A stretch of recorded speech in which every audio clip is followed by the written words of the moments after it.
Well, I had thought I would talk about monsters, only to find that my monster live stream is probably going to be overshadowed by 1D&D and all the announcements made by Wizards of the Coast and Dungeons and Dragons, and frankly, the Unearthed Arcana that's dropped for the player's handbook. So, given that I am a little late, I have to admit, but I was like beside myself, like how do I how do I cope with that fact? Like, there's just way too many things going on. Now, that means I'm going to talk about the Gravislayer, okay? But I'm also going to post up a poll for those people who actually wind up watching this live stream and aren't watching the myriad. Like, there's like a gazillion videos right now that are being made and live streams being run by multiple channels talking about all of the stuff that Wizards of the Coast has announced. So I'm going to put up the poll. I'm going to do my monster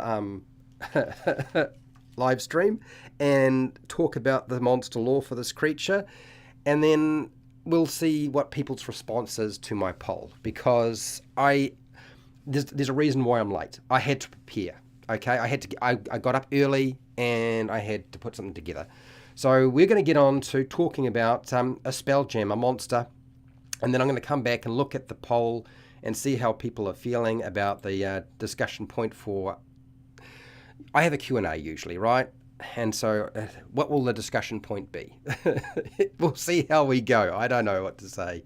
All I can say is, like, good luck, Fred. Here we go.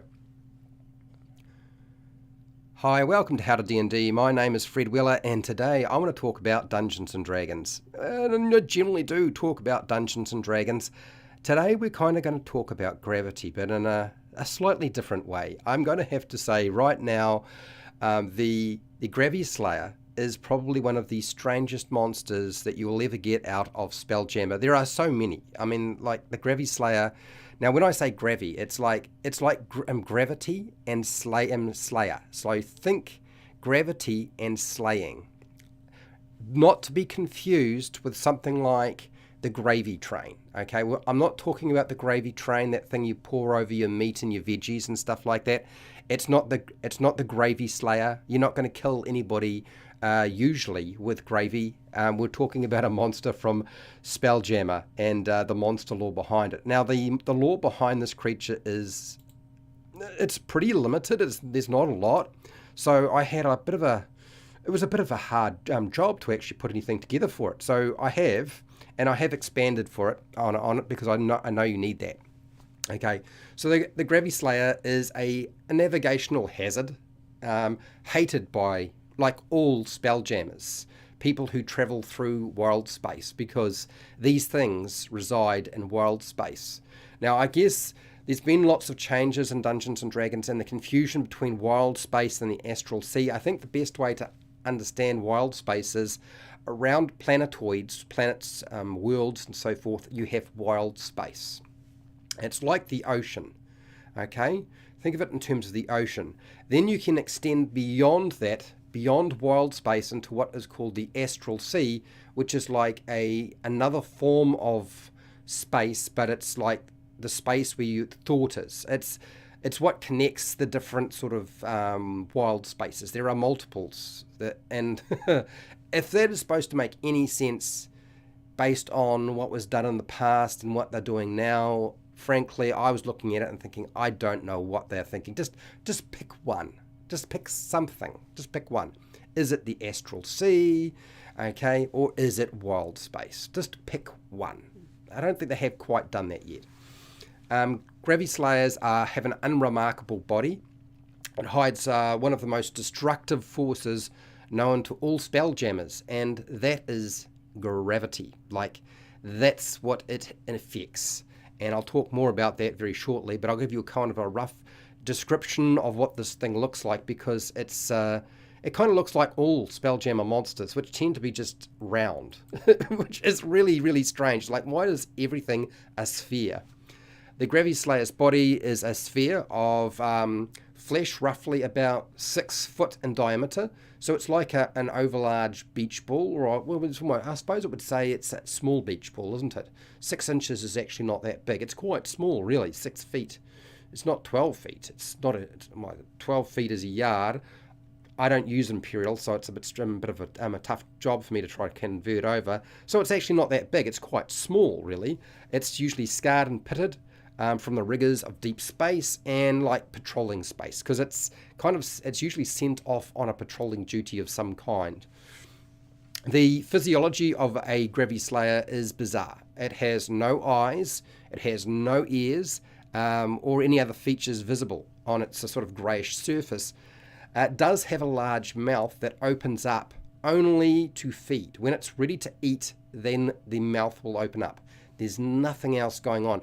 I don't even know where its senses are positioned. Does it have senses? It's not completely obvious that it does have senses. So how does it know that things are there? I don't know. And I couldn't find any information on it, unfortunately.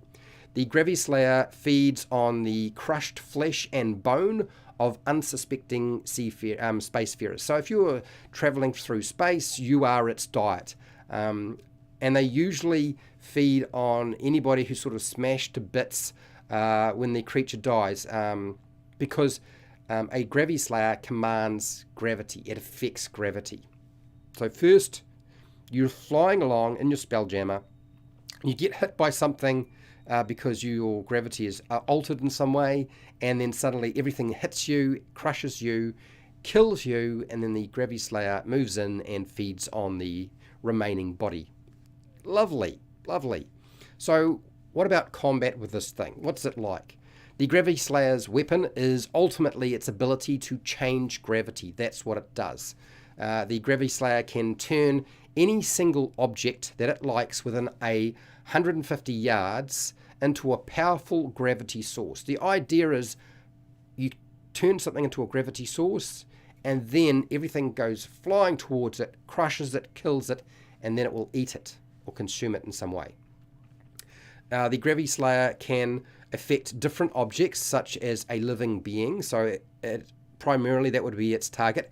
It can affect an asteroid or a rock of some kind, and it can definitely affect a character. So a player character, it can affect them because they are a living creature. Therefore, they are a prime target. I would say they were number one on the hit list for a Gravislayer is the player's characters. The object a Gravislayer adds gravity to remains with its gravity source as long as the Gravislayer concentrates on that ability, or until it's no longer alive, okay? It only can do this while it's alive and while it's concentrating. If it dies, that gravity source is eliminated, that ability no longer functions. The Gravislayer's gravity weapon relies on two things. That is the availability of objects to fall onto a new gravity source, and how far that object will fall, or how far things have to travel to create some sort of impact, because the idea is to crush things, right? So how far are different things apart, so whether it be an object or a creature, and what sort of objects and creatures are available to turn into gravity sources. The availability of objects a Gravislayer affects is important, because anything that falls for a period of time picks up speed, and the greater momentum you have, the greater damage that can be caused on impact. So not just the number of objects around, but how far away they are, because of course there's going to be some limits to the gravity it can put onto a object or creature in some way.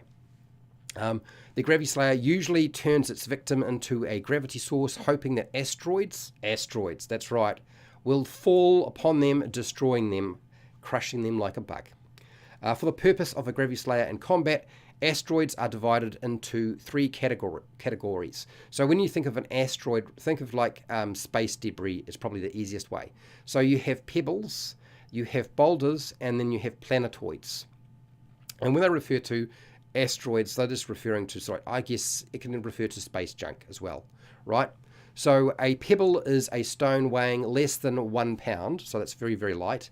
A boulder weighing in the neighborhood of 100 to 1,000 pounds, that would be classified as a boulder. And then finally, the last category is the planetoids, and they weigh in about, basically more than 10,000 pounds.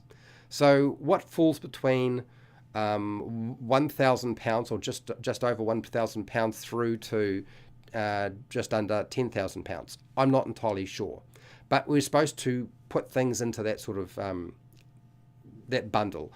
I would assume, based on this, then a planetoid is probably going to be anything that's greater than 1,000 pounds, because there does seem to be like a missing category. Like there feels like there needs to be 4 categories rather than just the 3 categories. Also note, every object, being an asteroid or a piece of space junk or a piece of spaceship or a chest of gold, everything, even creatures, need to be placed into these categories, because it does affect what the Gravislayer can do to you in terms of the amount of damage and injuries that you will suffer from it. So you have to place everything into those categories, which means that most creatures are going to be placed into the boulder category, just because nobody usually weighs 1 pound. So you'll be sitting between the sort of 100 pounds to 1,000 pounds category. The numbers and sizes of asteroids available to a Gravislayer depends upon the immediate surroundings, obviously. Okay.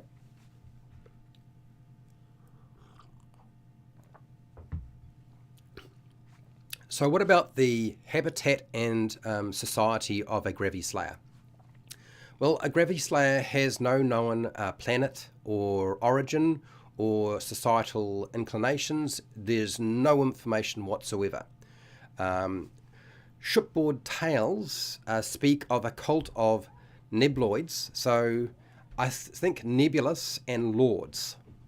So is it neblords? Neblords. I think it's neblords. These are wizards with tremendous power who were enemies of the Rhaegar. I don't know who the Rhaegar is. I didn't have a chance to sort of check on them. And these are nebloids or lords. Nebloids or neblords? It's neblords. They created the Gravislayers for their own purposes, turning them loose throughout wild space. Now, that's just a rumour. Nobody actually knows if this is in fact the case. It may well be, but it's certainly a story that you want to exploit, because if it takes them down the wrong trail, then so be it. So there's not a lot of information in terms of their habitat and society. What about the ecology? Well, it's a very strange thing. No Gravislayer has ever been captured for examination, so that means nobody actually knows how they reproduce. Their reproduction cycle is uncertain. In fact, a Gravislayer may not have a reproduction cycle process whatsoever. And also, a Gravislayer is immune to its own gravity. So the gravity that it creates on a creature or an object or a larger sort of planetoid-sized object, it is not affected by that gravity. But a Gravislayer is, however, not immune to naturally occurring gravity that it did not create. So that's one of the things to bear in mind, is that it can still perish if it gets too close to a sun and gets sucked into the sun. It'll burn up. So how would you go about defeating a Gravislayer if you were having to fight this thing in a Spelljammer campaign? Well, common tactics for a ship crew is to immediately locate the Gravislayer. Well, that seems pretty obvious, but there's no guarantee that you will, considering it's only 6 foot across, and in the darkness of wild space, although there's probably some forms of light, it might be difficult to locate.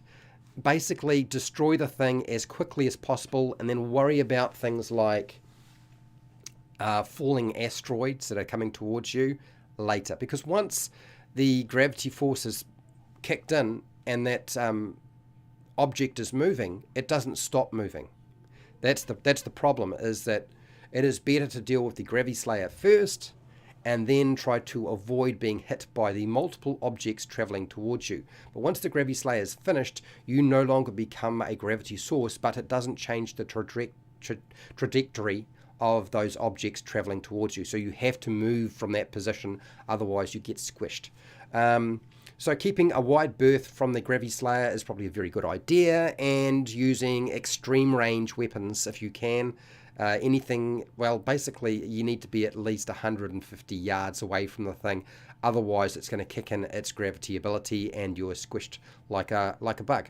So how could you incorporate the Gravislayer into an adventure? Well, you could have a Gravislayer hiding in a asteroid field, or you could potentially sit it inside the debris field of a destroyed Spelljammer.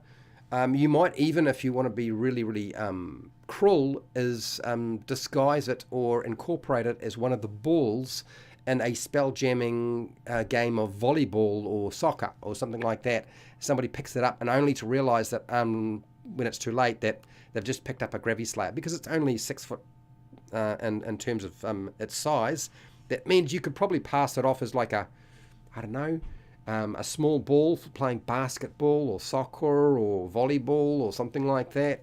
I know that sounds really strange, but look, those were the ideas that I had for the Gravislayer.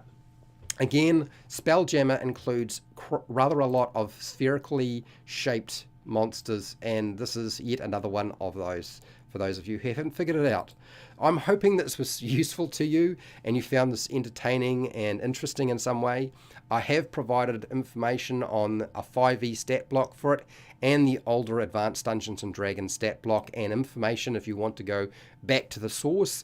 In terms of finding this book, basically it's in Advanced Dungeons & Dragons, the Spelljammer Compendium, my understanding. I don't believe it was published in anything else that I remember, but that's where you would probably find this if you're looking for the original source.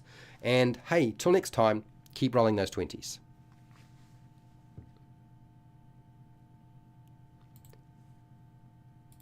Okay, I'm not gone. We're going to do some Q&A, and I better go. Let's jump in here, put my eyes on, see if I need my eyes. Have a look at my poll. I'm not really surprised that it's quite quiet in here today, because of all the things that have been going on. There has been a crazy number of announcements today. So let me just have a look at what we have here in the poll.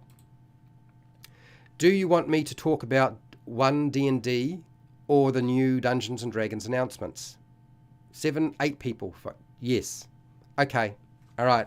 I got my notes. So let me go through and just say hi to everybody in the chat, since it's nice and quiet, so I should be able to do that pretty easily.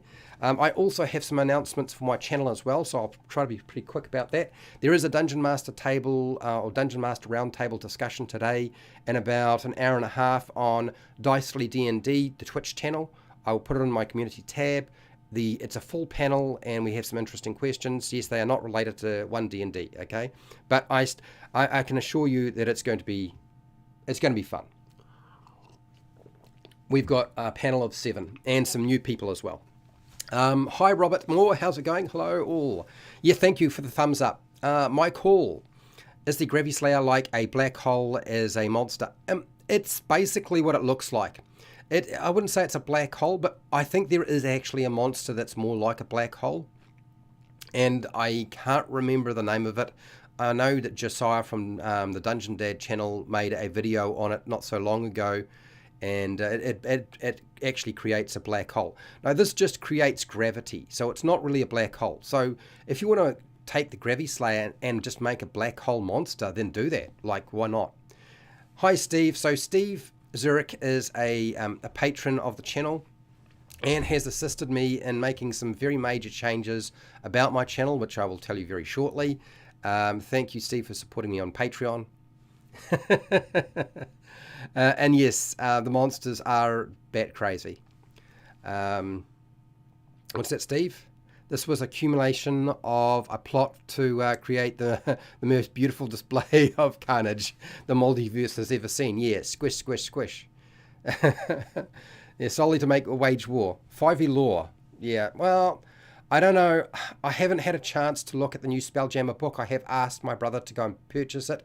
I am in New Zealand. It will take some time to sort that out.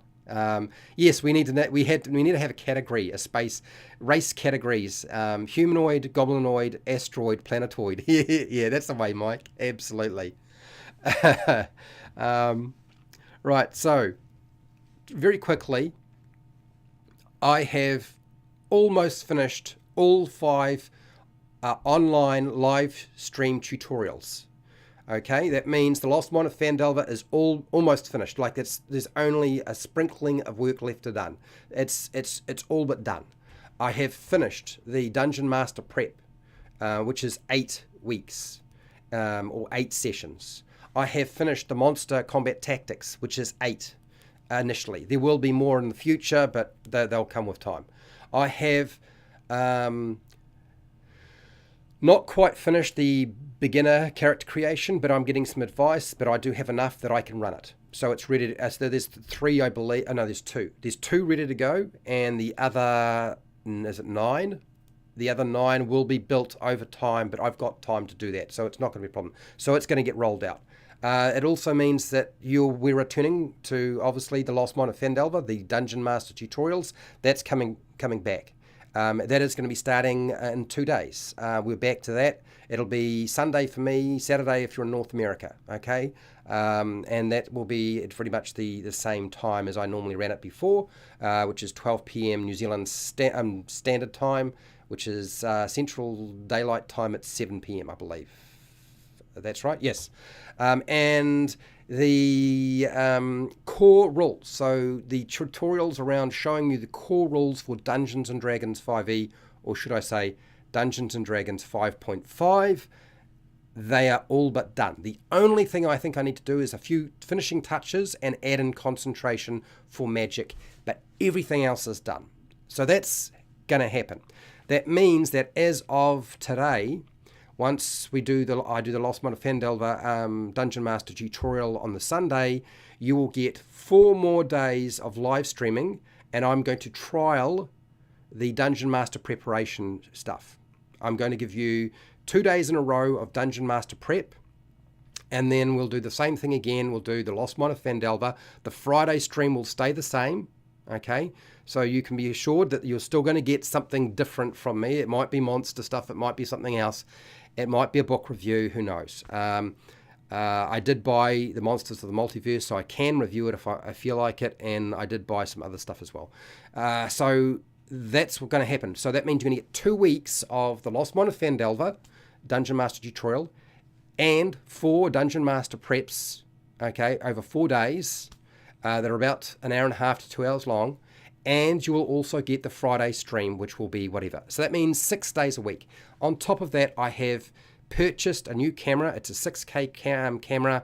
It's expensive with a good lens. And I have purchased a streaming switcher, which allows me to record at my end and then cut down hopefully fairly quickly and release onto YouTube in 4K or 6K if I was absolutely out of my mind. Okay, so for those of you who have been hanging around and having to deal with my bullshit stream, which gets laggy at times, I've also purchased an extremely expensive computer. I think it's a 12 gen, that's 12 cores, i9, it's got a graphics card in it, which is pretty powerful. Yeah, I didn't go quite, it's the RXT 3080 Ti. I think the 90 Ti or the 3090 Ti, I didn't hear that it was actually that much better. So I was like, yeah, no, I'm not going to do that. So you're going to get a higher quality production in terms of the live streams, a hell of a lot more of it. And if I can figure out how to find the time, you're going to get the edited stuff because I'll capture it at my end, and it'll get released in 4K for those of you who watch stuff on TV. So, for those of you who are thinking, wow, okay, and that means all of the stuff we make in Dungeon Master Prep will go on to Patreon, along with all the Lost Mine of Fandalva stuff. That'll go on to Patreon, and a lot of the stuff will also get upgraded and go on to Drive-Thru RPG and the DM's Guild, because I've enlisted somebody to assist me in doing the professional side of things, because that's beyond me. But that will be, you'll get charged for that through those sites, because I have to give them money. You know, they have to take a cut. That's how it works. So for those of you who are wondering what the heck is going on with YouTube and Fred, that's why I've been very quiet. Okay. So yes, Steve, it's happening, and I'm glad you're excited. I'm very excited. I am looking forward to giving you the tools that you need, not just the Lost Mine of Fandalva.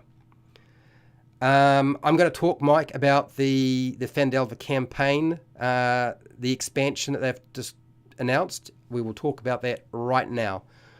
Will we be able to see those nose hairs near perfectly? Yeah, you will. I know I don't pluck my or cut in my nose hairs as well as I should. Okay, all right, you've made your point. I need to do a better job of doing that. Sometimes it's really painful. I've had a cold, man. When you pull them out when you've had a cold, it's like very sensitive. Yeah, super, like it's a very, look, seriously, my brother, I was going to just get a 4K camera, and my brother said, no, get a 6K camera. He said, 4K is old technology. And I was like, okay, all right. I don't know how that's ever going to render. I don't know how that's, but he assures me that it's all going to be fine. How's it going, Overboard? Okay, right, let's get down to business. We want to talk about d&d, Unearthed Arcana. I will try. We'll see how we go. Okay. And I'm also going to probably tell you a lot about my opinion on stuff. Okay. So bear in mind, every YouTuber is an opinion. So for those people who are expecting me to be objective, that's not me. Okay. I don't really pander or cater to the biggest, broadest audience. Otherwise, I would be more popular. Okay. What I will tell you is what I had always expected was going to happen. I'm not that surprised by a lot of this at all. But let's start off with d&d is essentially Wizards of the Coast attempting to bring Dungeons and Dragons or all ed editions together. Okay? So they're saying we're no longer going to do ed editions. Dungeons and Dragons, we're going to stop printing different ed editions. There's just Dungeons and Dragons. Now, I like the idea. The only problem is that the engine that they are playing with is the 5e engine. And so those people who got frustrated with 5e are not going to return just because they've said this and we're getting D&D Evolution, whatever that might be. Okay, it's not going to change their mind. That's one thing to bear in mind. They need to strip it down to its even in simpler elements and have a lot more variant rules for that to be possible. I still think it's a good idea. I just think that's a marketing thing that's going through their head. Now, does that mean that I would be wrong in thinking that they will do some major alterations to the core rules? I don't believe so. I think that most of that is locked in. They have also indicated that we knew that there was going to be a virtual tabletop. They have announced that the tabletop is going to be a 3-dimensional tabletop where it looks like you're playing with miniatures in a virtual platform. It's not finished. Okay, so let's get real. How long will that take them to actually develop? We don't actually know. We don't know how far down that line. I think they are quite some distance to actually create a virtual tabletop that's 3-dimensional and not 2-dimensional. Takes a lot of time. There are platforms out there that have done that, and I believe, is it Tailspire? There's a couple of others as well. They approached me, there's a lot of these places, companies approached me about virtual tabletops when we were heading into the pandemic. And they were like, what do you think of this product? What do you think of this product? So I'm not surprised that Wizards of the Coast is trying to get D&D Beyond to make that sort of thing, okay? The problem with a virtual tabletop that is 3-dimensional is it's expensive to develop. That means you have to get your money back, which means what is the cost going to be like? I think the cost could be quite expensive. I think the cost could be quite high for a virtual tabletop that's 3-dimensional. The ones that already exist are significantly more expensive and don't have free versions, so you have to pay for them, essentially. Whereas, something like Roll20, you can get that for free, right? And it's 2-dimensional, it's not that fancy, but also it does mean you probably can pick things up and drop things very easily, that moving things around is going to be a lot easier. The other aspect that you need to consider is computing power. The computing power for a 3-dimensional virtual tabletop is significantly higher than a 2-dimensional tabletop. So for those of you who are playing online and you're having lagging issues and you're playing with a webcam and you've all got a webcam going and you've got a virtual tabletop going at the same time, you're going to have a lot of problems. Now, if you're not playing with a webcam and you're just doing voice chat and you're playing with a virtual tabletop, you're probably, and you're having lagging and technical issues, you're probably going to have even more. So it requires everybody now, if you use a virtual tabletop that's three-dimensional, to have a significantly powerful machine and a good internet to make that work. I don't think that it's bad that they're developing it. I think the idea of having one ed edition of Dungeons & Dragons is a admirable thing to try to do, and having a virtual tabletop or any kind of virtual tabletop that's associated with Dungeons & Dragons full stop is a good idea, but it is going to be a very limited market that are going to be able to do this. And there are some just physical reality problems to deal with, to consider. Okay, so the other thing is they have talked about revising the 3 core rule books for 2024, and I had put out a video and said that I didn't think that they were going to do a play test. Well, I am wrong. They are doing a play test, but it's not in the form that you might think, right? They're releasing Unearthed Arcana. They just released a new Unearthed Arcana. They are saying that we're beginning our play testing. Now, Jeremy Crawford said about 12 months, but he then indicated that they're probably looking at a year and a half. So that means that whatever we get in 2024 will probably be at the latter end of 2024, because they will need enough time to develop it, respond to surveys. I believe the survey for the current Unearthed Arcana that they've released, which is just for the player's handbook, okay, or aspects of it. I don't know that it necessarily covers everything, but the Unearthed Arcana that's released for the player's handbook, you can now fill in the survey right now. Now, the thing that will be important is that they need to keep that survey up across that entire year and a half. Otherwise, people won't know about it. I know that my own playing group will have no idea that this thing exists, and more than likely, unless you follow somebody on YouTube and they talk about it and they mention it, that your group won't know anything about it either. Okay, so that's another thing to consider. Right. So open play testing for the new ed edition or the new alterations, because they are going to change things. Apparently not that much, but I think they actually are. I've already seen some of it, and it looks pretty significant to me. For me, it should work. We don't do cameras, just Discord and Roll20. But it takes more power for use. Yeah, so there's one of the things that I personally find for me is I just ditched the idea of having a virtual tabletop and would prefer to have cameras on everybody. It's just so much easier to run the game, and the experience of playing the game is just infinitely better as far as I'm concerned. Because not everybody playing in my home game has a really powerful computer or really good internet. Do you know what I mean? Some of us are playing off a laptop, and that makes a big difference. Yeah, so you would need to have a decent survey. Yeah, so the beginning of September. So yeah, sorry, Steve, you're right. It's not right now, it's September. So they're going to start, but they need to leave that open. If they close it up, because usually what Wizards of the Coast will do is they'll release a survey and they only leave it open for 1 week or 2 weeks at the most, and they close it again. And you just don't get the sample size you need. The problem is the only people who are going to know about it are the ones who are constantly looking at the Wizards of the Coast website or constantly checking out D&D Beyond. And not everybody uses those tools. I mean, even if you do, I can assure you that other people don't. So that's just something to consider. So please have a look at the stuff.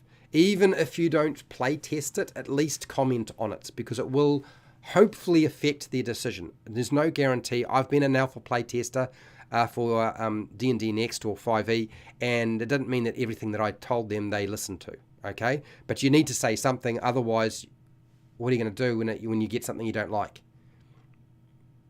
Well, you didn't say anything, did you? So you've got to speak up. My PC could do both. Okay. Well, that's good. I'm glad to hear that, Steve. Good news, good news. At least you'll have no problems running it. Okay, so the core books are getting play tested. I'm assuming that at some point we're going to get some play testing of some of the monsters so we can see what's going on there, but I think that's actually locked in. What you've got to understand is that the release of Monsters of the Multiverse and the release of the Spelljammer book, the 3-book set, right? The Booze Menagerie, Astral Menagerie, the monster book and that. Whatever the monsters are like there, that's what we're getting. So if they aren't strong enough now, it's probably too late. Okay? I think that we are very unlikely to see a significant power increase on a new monster manual for 2024. But hopefully we do get some insight into what they're doing with the monsters. But I don't think it will be enough. Because remember, they're saying that all of the stuff they've made in the past is still compatible. But really, will it be compatible? Because I consider Monsters of the Multiverse to have weak-ass monsters in them, and I haven't had a chance to see the Spelljammer monster book clearly and check it out, so I can't comment on that yet. Okay? But Monsters of the Multiverse is sort of, I think, the benchmark that they've set themselves. What do you got here, Mike? For me, cameras are more important than a VTT. Yeah, I am the same. I feel like cameras are far more important. Theatre of mind, I can do that for almost everything, and I can just use a miniatures and a battle mat for anything that I need to use any kind of table battle. If I can't do it by theatre of the mind, I just use miniatures and a battle mat. It's easy peasy. It's not that hard. I just turn my camera on my tripod and point it at the desk. What do you got here, Steve? No, I know everybody doesn't have a tripod. Steve, definitely speak up. Yeah, you need to say something about whether you like it or not. If you don't influence it, then somebody else will. No more 25 feet movement on any of the playable characters. You're just not going to see that. They're removing, so Big Kid, they're absolutely removing anything that looks like it's a restriction or something that the players won't like. Like, that's all gone. Foof. That will make the Dungeon Master's job significantly more difficult. But we will get to that, okay? Because there's a couple of other things to talk about. Because they announced a lot. So, the Dritz... So there's another thing that they have highlighted, and I've already checked it out, and that is that the physical books and the digital content for those books are going to be sold in bundles. Okay? That means you will still be able to buy just the physical book or physical products, but you will have the choice to buy the bundle, so the digital content and the book together, which will hopefully make it cheaper for you, for those of you who like to have both. Do not expect the price to be the same as just buying the physical book right now. You can be assured that the price will be higher. Absolutely. Okay, there's a reason why Wizards of the Coast bought D&D Beyond, and that is to make even more money than they're making now, and to marry everything up, because they knew that they were probably, that D&D Beyond had done a better job than they could ever do in creating a digital platform. And that's the reality. So yes, you're going to get your books and digital content as a bundle in the future. I've already seen, they've already got it up for some of the book stuff that's coming in the future. So you can be assured that's going to happen. I have to run for dinner. No problem, Steve. I'll see you later. Yeah, I will have a good day. It's going to be a busy one, but we'll get through it. Okay, so they have said that Spelljammer Adventures in Space is now announced. People have talked about that. It's old news. I will try to get a copy as soon as I can, but I'm in New Zealand, so it takes a while to get stuff. It's not going to be released as fast as everybody else. But I will comment on the books once I get them, and I will probably break them up into 3 separate streams. I don't think I can do all 3 books justice in one stream. I just don't think that's practical at all. So, now, one of the rationales behind the 3-book model for Spelljammer is to make it easier for the Dungeon Master to run. So you've got your monsters in one book, you're running your adventure in another book, and then you've got your resources in another book. So you can kind of open up more than one resource at a time, so it's easy to navigate. I get where they're going with this. It is going to be quite an expensive product. I looked, and I'm going to be paying, I believe, somewhere in the vicinity of $109 for that, and it comes with a Dungeon Master screen. So $109 compared to what I would normally have paid, which was about $69 in New Zealand. Everything's gone up by at least $10. So I'm now looking at an increase of about $40 more for a Spelljammer style release compared to the kind of book release they did in the past. Because you got 3 hard covers now to deal with, and they've reduced the page count to try to compensate, but it does feel a little bit rough. Okay, now the Drizzt novels are being re-released for the 35 years celebration. They're going to be re-released in new covers and so forth. I don't know that I'm necessarily that excited about the Drizzt novels. I read the Dragonlance novels. I like them, but I couldn't care less about Drizzt, frankly. But if you wanted to know about it, here we go. Now, Dungeons & Dragons is going to Japan. So I'm assuming that means that they're going to make sure there is full translations for the Dungeons & Dragons products for Japan. I don't know that there necessarily is right now. The Japanese market for Dungeons & Dragons is a very hard market to enter because Dungeons & Dragons is not the most popular roleplay game in Japan. And in fact, it is something else. And I can't remember what it is, but it's not Dungeons & Dragons. In fact, it actually makes up a very small portion of the role-playing community in Japan. Japan is much more versatile in terms of what they are interested in. So good luck, Wizards of the Coast, getting into the Japanese market, because they're well established, so you will really have to work hard to make that happen. But I don't think it's a bad thing. I'm glad to see they are trying to release the products in different languages. That's always a good thing. You can be assured that whatever they're doing right now is supposed to try to be more inclusive, so you're going to see a lot more stuff that includes people from different races, different cultures, different men and women. It's going to be right across. Yeah, Call of Cthulhu was big in Japan. That's right. Thank you, Mike. I thought it might have been something like that. I couldn't remember whether it was Cthulhu or Vampire Masquerade or something else. I think there was another one as well that has a Japanese name that I can't pronounce. That's pretty big there as well. Okay, so there are some products that are being talked about that are going to be released. So there is the Dragonlance Shadow of the Dragon, Shadow of the Dragon Queen.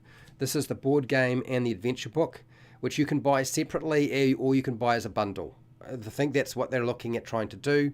That's coming up at the end of the year. The artwork for the cover's now out.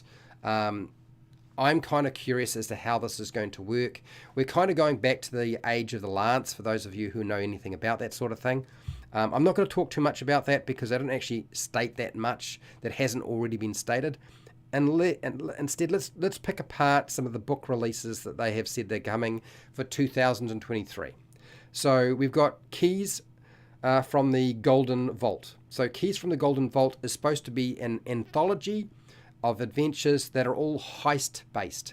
So you're going to perform a heist, and I don't know what the character range is supposed to be for this thing. I like the idea that it's an anthology because that means lots of short adventures that you can pluck and place into your campaigns very easily. It'll be curious. I'm curious as to who they've got to actually pen or write these adventures. Have they gone with a more with a broader range of people, or have they gone completely in-house with the production of this book? Because we haven't heard very much. I know that Wizards of the Coast has been looking more at using freelancers. I don't think that necessarily the freelancers have had the best experience with Wizards of the Coast. But it does seem to me that they are approaching more freelancers rather than trying to doing everything in-house. Because, I mean, frankly, Wizards of the Coast in-house is a very sort of narrow group of individuals. And I'm not saying that they're bad at what they do, but let's get real. They've become very comfortable with what they've done in the past. And really the staff composition and who actually participates in that is it's still very, very narrow. So it'll be interesting to see what they do with that. Now, Big B presents Glory of the Giants. So Glory of the Giants is supposed to be sort of like the giant gameplay guide. I'm assuming this is going to have From the Unearthed Arcana that's already been released, we're going to get player options and we're going to get Dungeon Master tools. Will that include an adventure? That's hard to say. I don't know that it will necessarily be that. I think it will be probably a combination thing, because that's what Wizards of the Coast likes to do. It likes to release things that are a little bit for the Dungeon Master, a little bit for the player, and everybody feels like they've been slightly robbed because they didn't get exactly what they wanted for their particular uses, unless, of course, you play in Dungeon Master frequently, which is often not necessarily the case. So, yeah, I don't think that's a big surprise. We kind of knew that something like that was coming.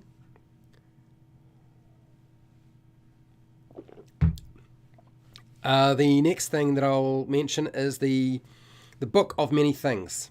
This is supposed to be a player and Dungeon Master options, like Dungeon Master tools and player options. Great. We needed more of that. Fine. Glad to hear it. We don't really know any more than that. The Book of Many Things, like, good lord, could be anything. Planescape. Planescape looks to me like it's supposed to be, they've said Sigil and the Multiverse. I'm kind of curious, is this, they haven't stated so, but is it going to be a 3-book release? Are we going to get a monster manual? Are we going to get a player's or a campaign guide? And then are we going to get an adventure book? Are they going to do what they did with Spelljammer with Planescape? It's not clear. I'm glad that we're getting Planescape. Planescape is a lot more hardcore. It is not quite as frilly and funny, and because Spelljammer would go both ways. It was dark, and then you also had the funny ha-ha things. Hello, AJ. How's it going? I suppose I should also point out that AJ was instrumental in checking my notes for the Dungeon Master Prep monster creation stuff. So, AJ, thank you for assisting me. I was surprised. Well, I shouldn't be surprised. AJ's method for doing a stat block is pretty much my method as well. And yeah, and he provided me with some really cool resources, which I'm very happy I'm going to be able to share with people, that he created quite a long time ago, which he tells me is incomplete, but hey, thanks, AJ. So you'll be seeing that very shortly in the next 2 weeks, that particular lesson plan that I put together. So, Planescape. Now, AJ has been trying to explain to me what Wizards of the Coast is trying to do with the multiverse, and I'm still yeah, well, look, it might have been in a small way, but it helped confirm, and you helped fill in some gaps that I had missed, like there were some questions I hadn't asked, so it was really useful. So AJ's tried to explain to me what Wizards of the Coast, Jeremy Crawford and Chris Perkins are trying to do with the multiverse. I'm still not completely understanding it, but I think they're trying to take some of the complexity away. I think that's kind of what's going on here. I'm still happy to see Planescape coming. But then again, you know, the Planescape from the past was so bat crazy whack. I mean, are they going to be able to compete with that? Because some of the older stuff is pretty nuts. Okay, so let's talk about the one thing that actually interests me the most, and that is the Fandalva campaign book. The Fandalva campaign book they don't say what it is. All it says is you want to expand the Lost Mine of Fandalva, which is expanding, you know, so many people play through the Lost Mine of Fandalva when they're coming into Dungeons & Dragons 5e, right? There's a reason why I selected that adventure to do a DM tutorial on.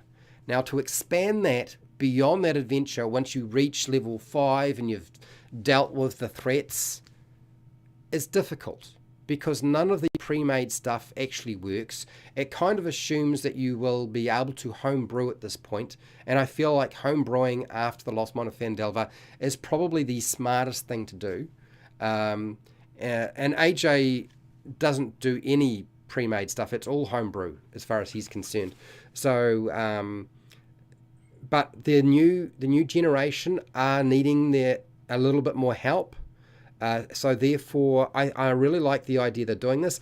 They haven't stated what's going to be in it though. Like, here's the problem with a campaign book that says Fandalva campaign. Is it an extended adventure? Is it extending the adventure beyond what we got?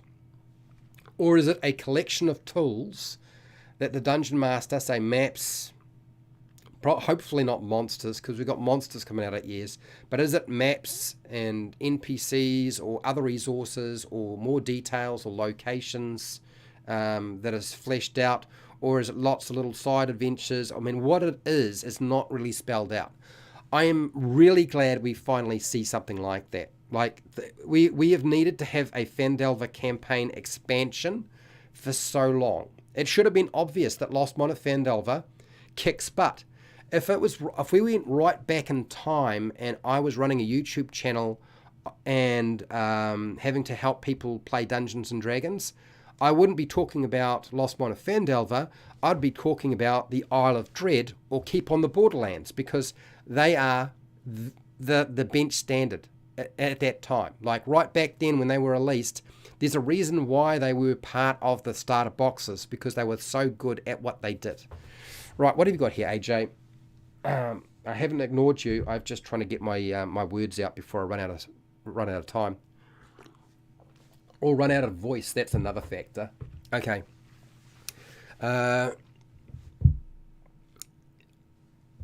Yeah. Okay. So one of the things. So you're right, AJ. As far as I can tell from the rules expansion for Spelljammer, there isn't much in the way of it. It's pretty narrowed down. So you were right. I know I've seen the book. It doesn't have a lot of stuff.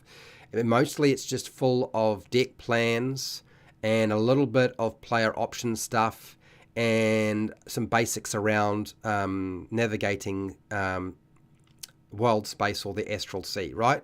And that's really about it. There's not a huge amount. Yeah. Yeah, so this is the idea of not having the rules split up. Yeah. All these Gazetta source books instead. So it's fine if you have a lot of money, but it's going to cost a lot more if the books are smaller and you're paying for another hardcover more often, because they are in smaller chunks. I want to make it clear, though, in the past, some of these source books that were released by TSR were actually quite small. They didn't have a lot of material in them. I wouldn't say they had 64 pages. Like a lot of the modules were like maybe 35 to 45 pages long, and that was it. But you can be sure that a lot of their source books were maybe 100 pages long, and that was about it. They weren't that long. The core books were certainly much bigger. They did have books that were, more than 100 pages. But if you look at some of the older stuff, some of their supplements were quite a lot smaller too, a bit more compact.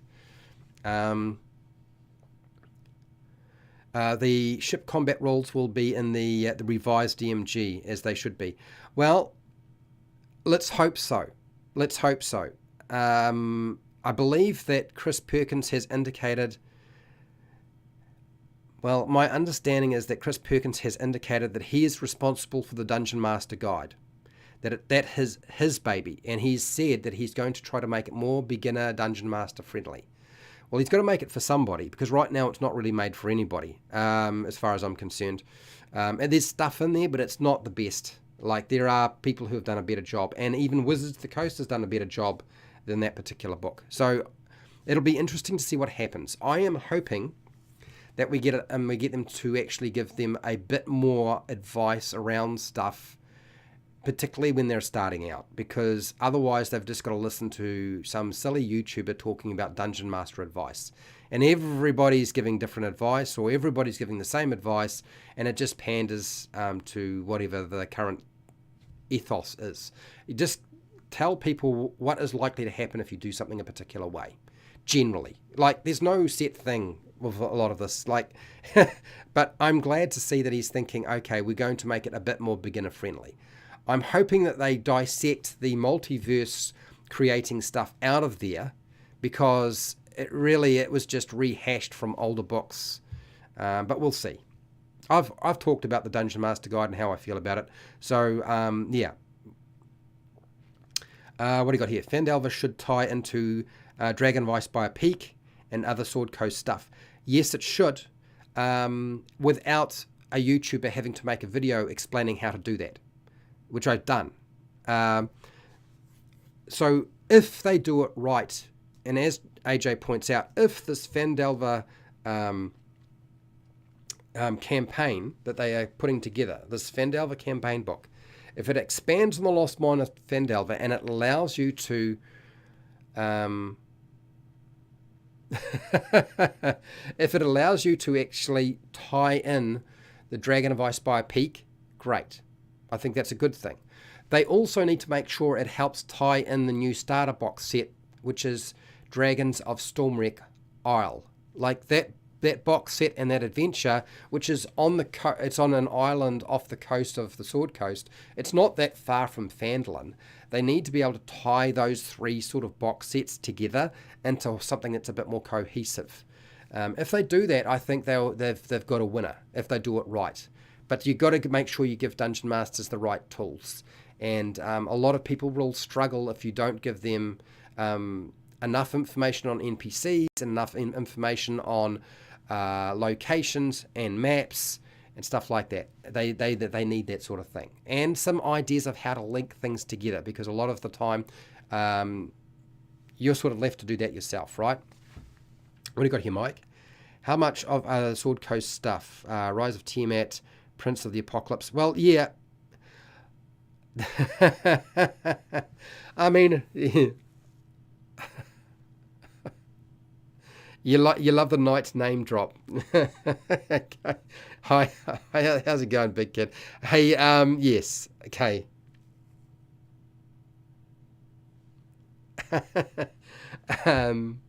So my opinion based on what we're getting is I like the idea we're getting a lot of this stuff. It's how it's going to be presented that'll make the big difference. War is Spelljammer Planes Ape difference. Maybe. Okay, so that's all the stuff. We don't really know an awful lot about these products.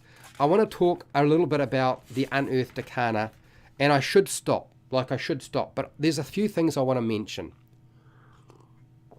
And the first thing I want to say is backgrounds. Now, backgrounds, they give you a whole lot of backgrounds in the player's handbook. And then there's a section that says you can customize them. What they're going to do with the new book is they're going to put customizing your backgrounds in the forefront, so you build it yourself, which frankly I think they should have probably done the first time round. And then there's some samples. I like that idea. I think that's a very smart idea. How it's built is going to be, instead of your race or species or whatever that you play, or now they call it lineage, right? The races are now lineages or whatever. The background, that's where you'll put your ability scores. Okay, so either 3+1s, or a 1+2 and a 1+1 go somewhere, or I mean, essentially that's sort of the layout as far as I understand. That's how it works. I'm not sold on the idea. I'm not completely against it, because frankly, whether it goes in backgrounds or races doesn't really matter. I'm not sure it matters too much. That's just my opinion. Thank you, Kunchy, for the $10 super chat.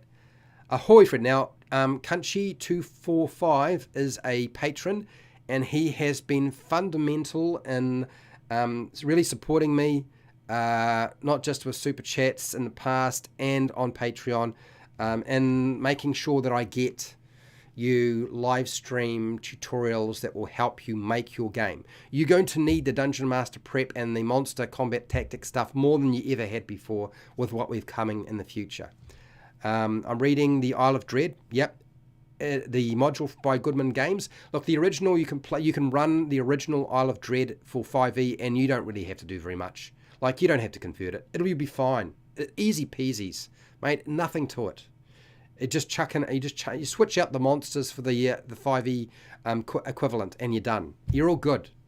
I'm thinking of linking the new starter set to the Isle of Dread module. Now, that's a good idea, Kunchy. I really think that's a very smart idea. Why not? Do that. Absolutely. So again, thank you for the $10 super chat. If you have some questions for me, Kunchy, you go for it. So let's go back to backgrounds. So ability scores are going to be part of the backgrounds.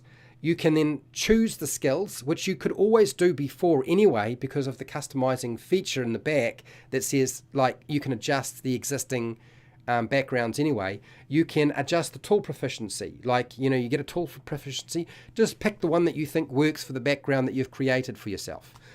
Pick a language, pick a equipment starting package, and they're trying to make the starting packages equivalent, so they all add up to 500 gold pieces rather than somebody getting something that's worth significantly more. I think that's really smart. The only thing that pisses me off no end is the fucking feats are being tied to the backgrounds. Feats used to be optional, right? And let's get real, that feats have never really been optional for a lot of people because players just say, oh, you don't play with feats or multi-classing, I won't play in your game, and I bugger off. But now you have no choice with this. It's going to be tied in there. It is not dissectable at all. I think that's a mistake. Players will love it. The only problem is that the monsters are not going to be powered up to compensate. Okay? Based off Monsters of the Multiverse, based off Spelljammer's new monster book, which I haven't really seen in a lot of detail, but as far as I can tell, I don't think they've powered up the monsters enough to contend with everybody getting a feat at level 1. And what are the feats? We will talk about those. I'll mention that in a second. Mike, the UA seems to still say race, not lineage. Yeah, race, lineage, it's one of those. CJM, is there anything in this that you particularly like? I like the customizing of backgrounds. I think that should have been in the forefront from the very beginning.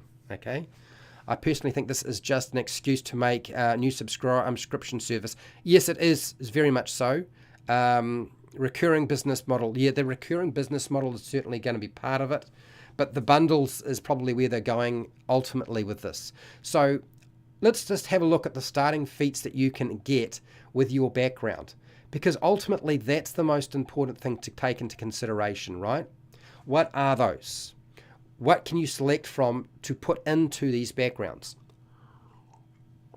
A lot of these you will have come across before, and I'm not terribly worried about it. So ultimately, the only thing I'm really upset about is the feat, okay? The alert feat is one of the most powerful feats in the game, and that is definitely one that you can pick up as part of your background. Like, that is just, like, there are tables that ban the alert feat because it's so good. It is really useful all the time, and you can't get away from it. Not being surprised, okay, and also being able to swap initiative with somebody else. Like, that's now a new thing that's been tied into there. Adding your proficiency. So they have adjusted that feat so it's not the same. So whatever that feat is now is probably going to be the feat that is available outside of the background. So there have been some adjustments, okay? But I still think that this is a lot. This is quite a lot, gaining the additional feats. So proficiency rather than a +5. That's what we're getting to your roll. It doesn't say anything about surprise, so maybe this is a toned down version. If it's a toned down version, great. But this is not sealed in concrete. This is still Unearthed Arcana. The Crafter, almost immediately, as soon as I saw the word Crafter as part of a feat, I had no problem whatsoever. If it's not combat focused, and it's around tool proficiencies, and you gain tool proficiency with 3 different artisan tools of your choice. I would say right now, well done, Wizards of the Coast. That's a good thing. But please don't call it a feat. Just make it a feature that you can tie into a background. Like, get rid of the word feat. As soon as you have the word feat there, I feel like we're in trouble. The Healer feat. Now, the Healer feat is not the same Healer feat from the player's handbook. But, again, it is certainly going to make combat significantly easier. I like the Healer feat. I am not really sold on tying it into a background, ultimately because it is so good. Like, the Healer feat is a very good feat, and it's not usually what people take if you're power gaming. Like, that's just usually not something that they pick up, ultimately. But should I get terribly worried about this? I'm not so worried about this. What I am concerned about is the lucky feat is now part of a background. Like, you can pick that up as a background. Now, the lucky feat, there's been, I believe, a slight adjustment. You get it a number of times equal to your proficiency bonus, and then you have to take a long rest to get it back. The problem is, it's still really, really powerful. Like, it is the kick-ass feat. I don't like this idea. I think this is really bad for a dungeon master. How the hell are you supposed to balance this? Like, that's too much. Now, I see AJ is voicing, so I'm going to respond to AJ, because I know how me and AJ don't necessarily see eye to eye, and you got to remember, this is just the early days. It may all change. This is why I'm telling people you got to get involved in the playtesting. Otherwise, it's just going to happen no matter what. What do you got here, AJ?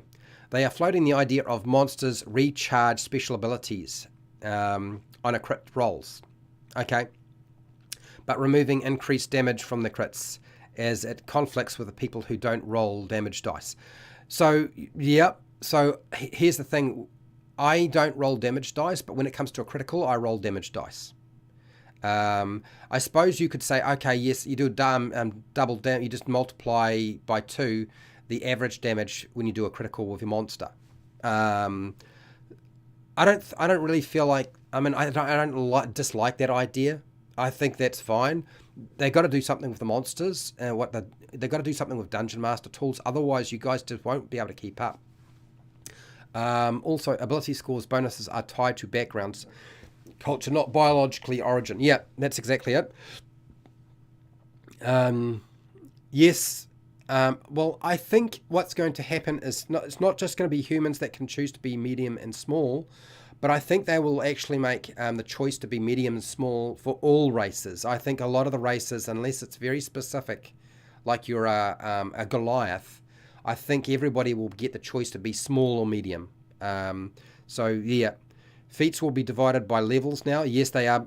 I don't like the idea of this level thing going on. It smells like feat trees. Even a small one is not something I want to go back to.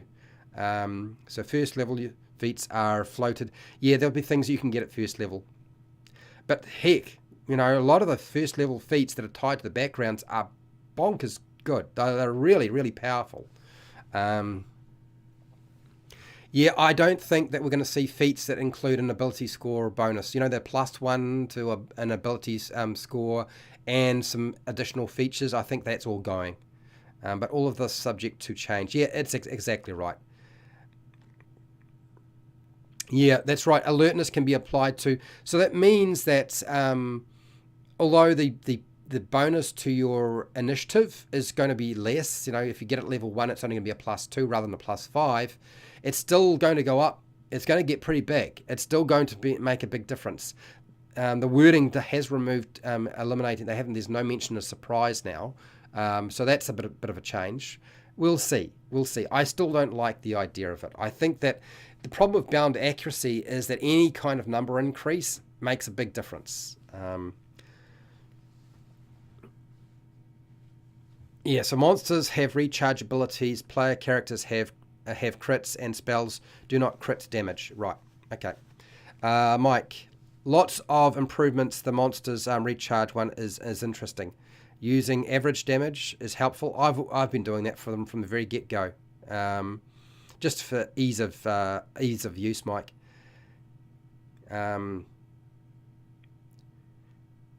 Decado 1628. Hello. I see these feats not available at first. You will see these feats not available at first level. Well, they're part of background, so you can select it as you customize your background. Small feat trees. I don't know. I'm not sold on feat trees. They were always a bad idea. I actually think that they were so smart by decoupling that. Now, some of the other feats that they talk about, Magic Initiate gives you 2 cantrips of your choice, right? And I believe you get a first level spell as well. I don't have a problem with Magic Initiate, frankly. Expanding your spell list by 3 spells as part of your background is not a huge problem. And frankly, the kind of changes I would have done to cantrips would be far more groundbreaking and shocking to people than what Wizards of the Coast is doing. So Magic Initiate, I'm not worried about. Musician, it just basically means you get tool proficiency with 3 musical instruments. Fine with that. That's all good, because we're not fundamentally changing how we have to run the game for battles. And the combat is such a huge part of some people's game, and it tends to be their focus. So I think the musician feat that they've got there, get rid of the word feat, and it's all good. Savage Attacker, I couldn't care less for. Like, I look at it and I'm like, I don't even know about it. They have one called Skilled, and basically Skilled just says that you are exceptional and you get 3 more skills that you are proficient with. I love that idea. I think that's a great idea. But does it have to be called a feat? Like, it's essentially that. That's all it is. I don't think that's a bad idea. I think it's great. The Tavern Brawler feat that they've added in here that you can get as part of your background, frankly, I hated the Tavern Brawler feat, and I would like them to toss that, wipe their ass with it, and chuck it down the toilet and flush it. It's a piece of shit. It always has been. It's a terrible feat. I don't like it. They have made some adjustments to it, but I think it's just ridiculous. Like, why can't you can't tell me that every adventurer doesn't know how to get involved in tavern brawl and pick up a bottle or the leg of a chair and whack somebody with it efficiently, like, or punch them or headbutt them. Like, they might not be as good as a monk, but good lord, the Tavern Brawler feat I think is awful. And even if you bring in shoving and grappling, I don't care. I think it's a silly idea. The Tough feat, basically, it changes your maximum hit points equal to twice your character level. Frankly, that just adds to the problem of combat, and I don't like that. I think that's a really stupid idea. I reckon they should ditch that idea completely. And that's sort of... what else have we got here? We got Arcane Spells. So basically, Arcane Spells, you can draw ambient magic, Don't know that I want to go into that. I'm going to leave that alone. Okay, so those are the feats. In terms of the different races, look, they've done a little bit with this. What they've done here is they've done a couple of things that I really liked with the races. What I thought was really, really smart, and I've wanted them to do this for ages, is to capitalize on some of the things that the different races do and just make them better at doing those things, because sometimes they just feel a little bit underwhelming, right? I'm gonna skip the human completely because it's boring as hell. It always has been, even if it is, you're gaining a feat or a whatever. I don't care about that, or the skills thing. Like, let's just get get rid of that. The ardling. I don't even want to talk about that. What I want to talk about is the basic concept behind the dwarf and the dragonborn. There's a couple of different things, and it's a design philosophy, and I want them to capitalize on that. And that is stone cutting. As a bonus action, get rid of that damn bonus action, okay? You get Tremor Sense at a range of 60 feet for 10 minutes. Get rid of the 10-minute bullshit. Just give them Tremor Sense, okay, for 60 feet. It is not going to come up that often. Like, if they touch stone or on the ground, on the wall, on the ceiling, they have Tremor Sense. Just have it work all the time. It's a great idea.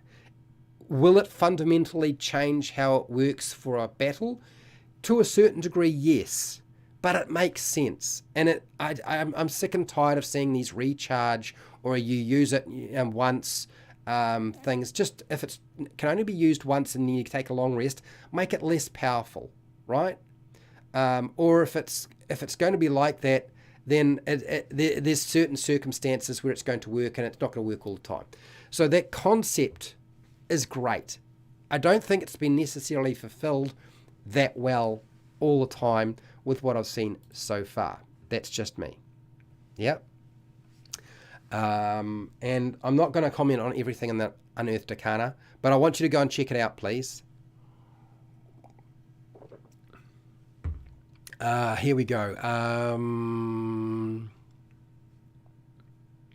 The feet bonsai. Yeah, the feet bonsai tree. Yeah, it is pretty funny.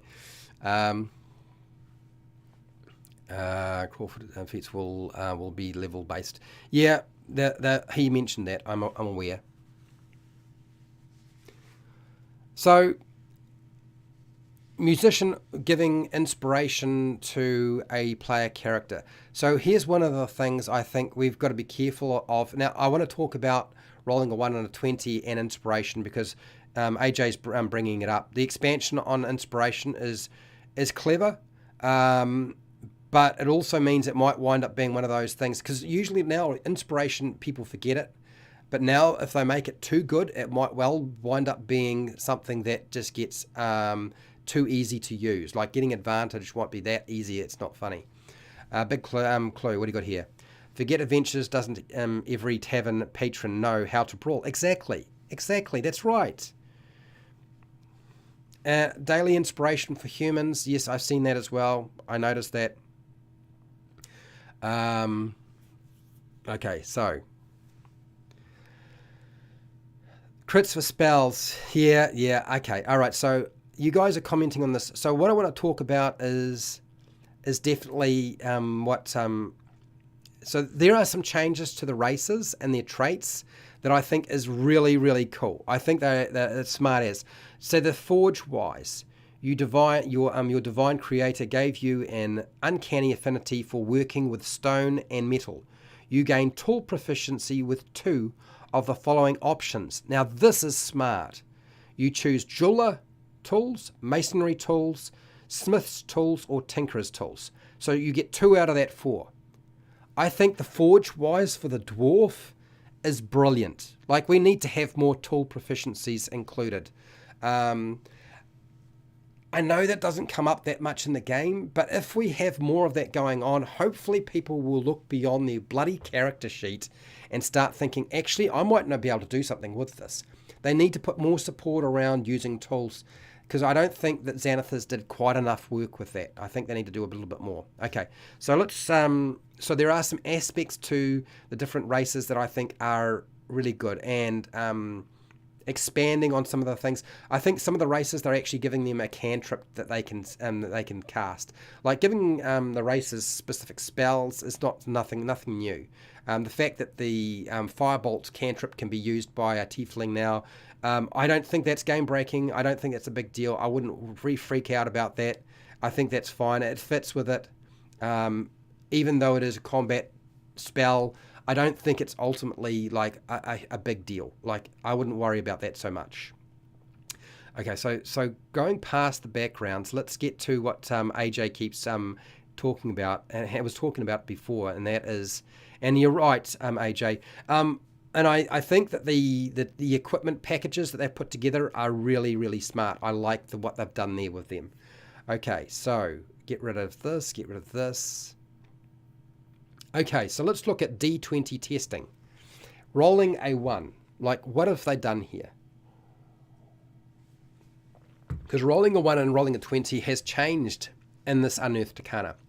If you roll a 1 on a D20, the D20 test automatically fails regardless of any modifiers to the roll. So rolling a 1 hasn't changed. So you don't have to freak out. Whether it be an ability check, an attack roll, or a saving throw, it's just going to fail. Now, one of the reasons why they've probably done this is that rolling a 1 on any kind of check, if it was an attack roll, was an automatic fail, like you missed.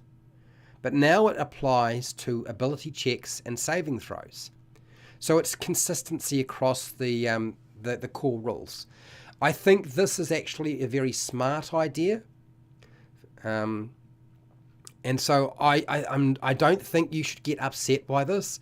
I think this is just refinement, and I think it's really good refinement. I think it's one of the things that should have happened from the very get-go. They should have just said, well, if you roll a 1 on your 20-sided dice when you're making an ability check, a skill check, or a saving throw, not just an attack roll, you fail.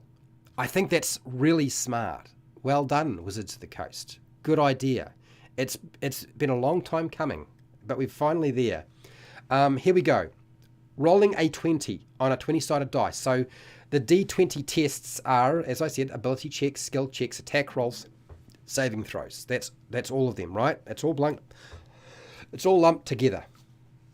Now, they have said that the target numbers are 5 to 30, which it hasn't changed. So rolling a 20. If you roll a 20 on a 20-sided dice, the D20 test automatically succeeds regardless of any modifiers to the roll.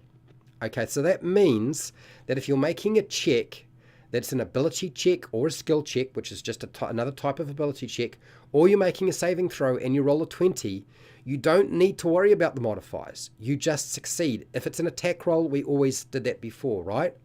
So that's just consistency across the roll rather than having these weird sort of differences. It made the whole process of learning to play Dungeons and Dragons 5e far more difficult by not doing it this way.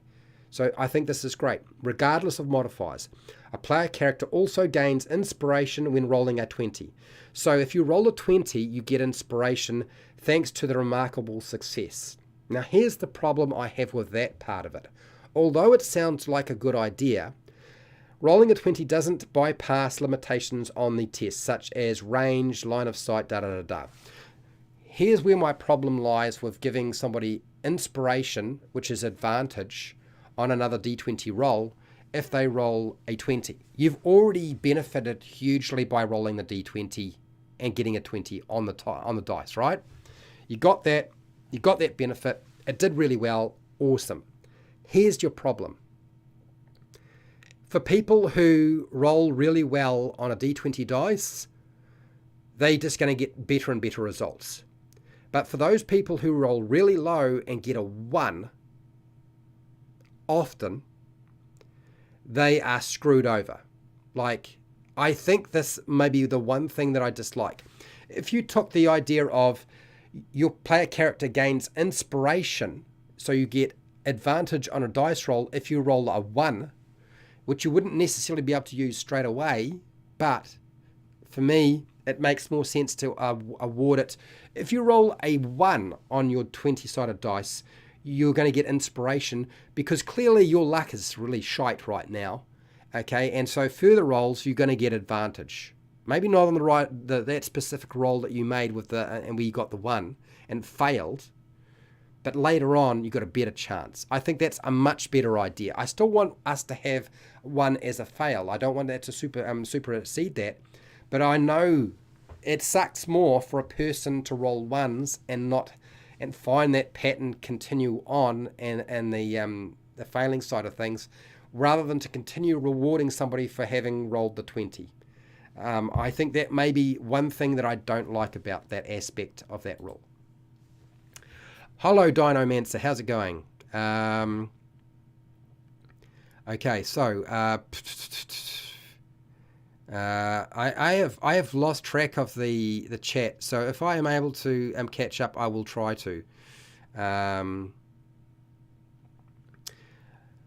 Let's see if I can find where I got up to. Tremor Sense, we talked about that. Crits for attack spells. Dwarves having... who shave their beds lose their Tremor Sense. Funny. AJ. I don't want to talk about that race, frankly, because it would take too long, and this isn't supposed to be an Unearthed Arcana chat. I wanted to talk about some of the changes, and so I have. And AJ is throwing a lot of stuff out there right now, so you need to go and check out. So I'm going to give you the link right now. I want you to go and look at this thing. Some of it you will like, some of it you will hate. Okay, it's all right in the end. It's fine. I'm putting the link in here. Go check out the document to see what's going on. It's not all bad, okay? Some of it's actually really, really good, as long as it stays that way. Right, so inspiration for nat 20s OP on a crit, on top of the crit. Yeah, I don't know that I like that idea. This is why inspiration on top of the 20 is probably not a great idea as far as I'm concerned. Your halflings, yes, have that feature. Yes, you certainly, you're right. Right, so Alec, how's it going, Alec? It's been a while. I really like the idea of inspiration on a natural 1. I think you should have inspiration on a natural 1. Not for that roll where you failed, but for future rolls. I think the idea of being able to give somebody else your inspiration is a great idea. I think that's a really good idea. I think essentially being able to apply advantage to something means you can get rid of disadvantage, or you can apply advantage to something. Like if you give something advantage and it's already got disadvantage, you get rid of that disadvantage. It's been a good tool. Being able to use it amongst the group is a smashing idea. Like, I really like that idea. The idea of being the idea behind inspiration was to reward clever RPG. I know, big clue. I understand. It should have nothing to do with the luck of the dice. I think the problem is that they are trying to get people to use it, and people haven't been using it. And because I think the criteria for awarding inspiration is rat's nuts. I think they have to update that, because right now, even if it's not a dice roll that gives you inspiration, the way it's worded is awful. It just needs to say the Dungeon Master can award inspiration however the hell they feel to a player for whatever they do. And that should be as much as they need to write. Like, the Dungeon Master just awards inspiration however the hell they feel to your game, to your player character. It might be role play, it might be something else, it may be because you're doing really badly and they feel bad for you and your dice is just destroying you, whatever. I think that's what it should be. It should be completely in the hands of the Dungeon Master to do. Well, Dungeon Masters are already doing this. You might as well just go that way anyway. And if you have multiple attacks and crits, you get advantage and maybe get another crit with advantage. If you're a Paladin, Smite is going to be crazy. Yes, it could be. It's not guaranteed, but yes, it could be. Right. Snow Leopard, hello, how's it going? Critical fails was always an optional rule for second edition onwards. So, critical fails, I think you're right. I think that critical fail and critical hits probably should have been still should be optional rules. I think they shouldn't be necessarily hard baked into the game, in my opinion. Decado, I listened to an interview with Crawford and Kenrick.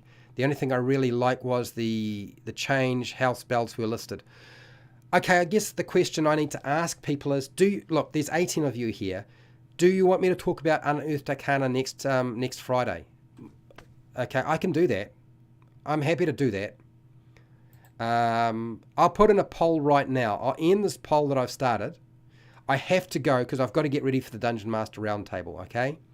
So, big clue, please give feedback when they open the surveys on September 1st.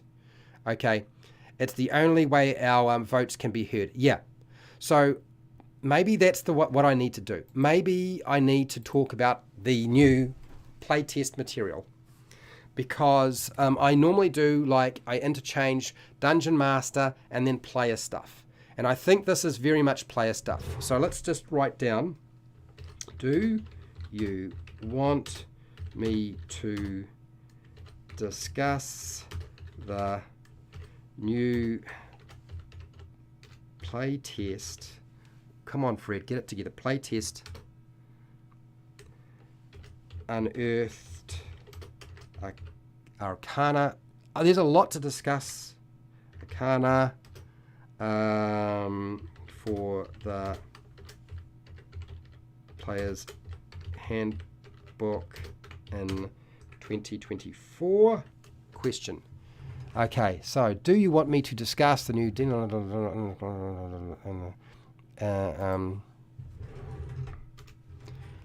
okay,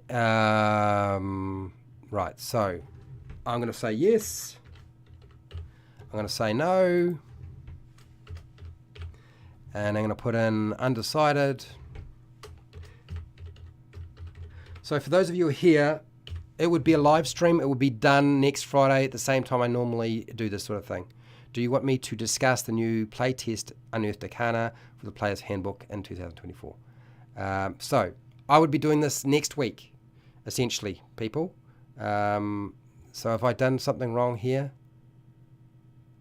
I've got to get rid of that option. Okay, let's put the poll up. Those of you who are here, I'm going to have a drink of water. I'm going to let you guys have an opportunity to vote. Yes, no. I am happy to go over this stuff in more detail and pull it apart. There are some really good ideas here, and there's some really like things I don't like. But I also am very much aware that if people do not respond to it, even if you don't use any of this stuff, you have to comment in the surveys. If you don't, it's just that's it. You're going to get what you're going to get. And I'm happy to later on talk about the surveys after the 1st of September, which would have to be about 3 weeks. It would have to be a little bit after the September. It would have to be like 3 weeks from now. 3 weeks? Something like, was it 3 weeks or 4 weeks? I can't remember. So I can do that, but you need to vote now to let me know, do I talk about the Unearthed Arcana next week? I'm not going to do it today. I've done enough of it. I need to go. I need to have a piss. Simplifying the spell lists, Arcana Divine is a welcome return to earlier editions. Yes, I think that, look, anything they can do to simplify, I'm happy with. I really am. And like, if they simplify, good idea. So there's a few people. I think it's best to talk about what's popular. Dino. So here's the thing. If I just talk about what's popular, you would get crap on my YouTube channel. Like, I know it's the dumb thing is you talk about whatever's popular, but sometimes that's not the best idea, okay? Sometimes it's important to talk about things, because otherwise all you ever do is talk about the most popular thing. And a channel will only talk about something unless it's going to get lots of views. It's really about, you are part of my community. Those people who are subscribed and watch my live streams, the people who don't give a shit about what I do on my live streams and don't really subscribe and so forth, I'm not for you, okay? This is why I've made all these other live stream programs for you, because I'm trying to cater to the people who give a shit about that sort of stuff. So I'm not going to make the most popular thing, and I'm not going to say the most popular thing. I'm going to say what I think, and yeah. D&D has opened the can of worms. There could be a lot of Look, it's going to happen. You were not posting off topic at all, okay? I'm happy to talk about stuff. I'm just aware that I am running out of time, and I know I need to get to this. Resounding yes so far, Fred. Is it? How many people have voted? 11 people out of 17. Is there only 17 people in here? So I would really like if you don't normally watch my channel, then you wouldn't vote, right? Or if you don't give a toss about it, then you would vote, nah, I don't care. Or, yeah, I do care. But apparently I'm told there are 17 people in here, and I get 11 votes. So I'm looking for a few more votes before I pack up my bags and go and sort out the next thing I'm supposed to be doing.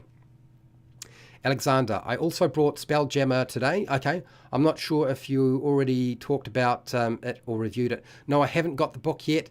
When I actually have the physical book, I will talk about it.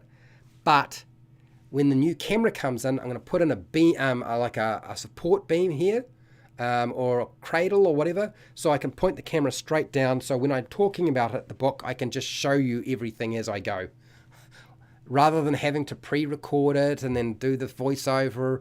I just don't have time for that. And so that's what I'm going to do. I'm going to do it that way. You'll get the live version, then you'll get the edited version that would be in 4K or 6K if I'm really stupid later on. So I will talk about Spelljammer when I get the book. Always appreciate your opinion. Thank you, Todd. Dono. Best analysis, best hat, and yeah. Somebody finally figured out what the hat was all about the other day, and that was amusing. Okay, so we've got 12 votes. We're going to say that's enough. Please vote on the poll, guys, so Fred can pee. That's right. I need to pee. I desperately need to pee. So we've got some 8% said no, 8% said undecided. That's probably like 1 or 2 votes. And I'm assuming that the rest of them, maybe 10 votes, said yes. That's the 83%. So, yeah, you need to let me know. So even if you're watching the replay and you want me to talk about the playtest material that's been released for Unearthed Arcana, there's good stuff, there's bad stuff. If you can't respond in the poll, then respond in the comments section. Like, just let me know there, Fred, next week, that's what we need to talk about. At this point, it looks like I probably am talking about that, which is fine. It's not my favorite thing to talk about, Unearthed Arcana, but this is ultimately going to affect the game pretty significantly, right? There's quite a lot at its root, and some of the changes are really good. It also means that my attempt to do a Dungeons and Dragons 5e Lite version of the game might have to hold up until I see what they do with the game. Because that was another thing I was planning to do after all of my other classes were put together, was to actually take 5e and strip it down to its bare essentials. But if there's some things that they're putting in here in Unearthed Arcana that are worth taking, I want to include that. Although, since I can't release something like that legally on D&D, on the Dungeon Master Guild or Drive-Thru RP, it'll have to be on Patreon, from what I've seen. Maybe it won't make any difference. I just update the PDF when I need to put in the new changes. And I just do it anyway. D&D Lite is probably coming in the future from me. For those of you who really want the engine cut right back, it will be a replay for me because DM that night. Right, that's fine, not a problem. This is just UA. It is a playtest material. That's exactly right. For the next player handbook. Exactly. It is just test material. Okay, I'm going to end the poll and I'm going to get out of here so I can go and have a pee and get myself where I'm supposed to be, because that's where I'm supposed to be, is somewhere else right now, and I'm not. And I haven't got that sorted out. So let's, hopefully I've got some voice left. So look, thank you to all of my patrons. Thank you to everybody who's been watching my live streams and this live stream and all my other material. I really do appreciate it. You've got some amazing things coming in the future, I can assure you. I have really gone to as much lengths as I possibly can to turn this channel into an actual channel, like a channel that's like watching TV. Thank you, John Campier, for all of the really good ideas. I have modeled a lot of what I've planned to do off you. And so thank you, John Campier. So wherever you are in the world, whether you be it'd be the morning, the afternoon, the night, or the wee early morning, please look after yourself, your family, and your friends. Be nice to your neighbours. And hey, till next time, keep rolling those 20s.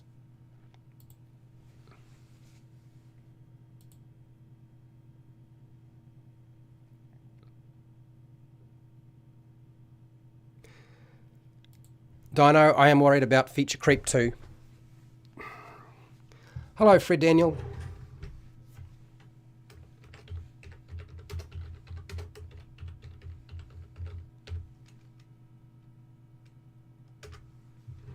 That's all, folks. I'll see you in a couple of days.